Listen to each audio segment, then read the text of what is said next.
company that I work for, Echelon Private Security, actually utilizes a lot of AI technology, a lot of camera technology, technology that, you know, goes directly to the officer's cell phone. So I'm no stranger to the rise of technology in terms of offering services for private security.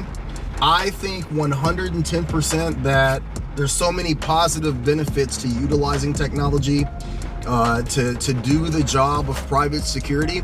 However, I can tell you from firsthand experience that there's no replacement for an actual human private security guard, security officer. The location where I'm at right now, Old Town, this is a very, very densely populated area with a lot of problems. Everything from homelessness to drug addiction to crime.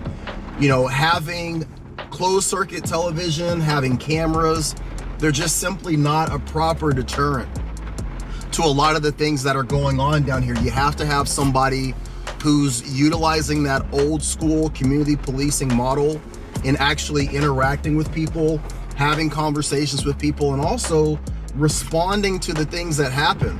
You know, we respond to medical emergencies, overdose, you know, robberies, burglaries, anything, homicides, all kinds of things. You know, that's just not simply something that can be pushed off onto a security camera or even some of the great technology devices that we're able to utilize. I will say that I think that, you know, moving forward, technology is going to have a bigger role in private security, but ultimately in terms of deterrence, in terms of response, and in terms of dealing with the things that we have to deal with, you cannot push that off onto technology.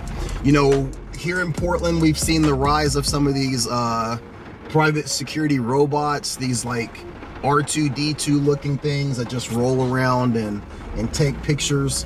I get it. The human element of private security, you're always looking at a potential issue in terms of liability because you're talking about a person. A person can make a bad decision. A person can overreact or respond improperly. I get all of that.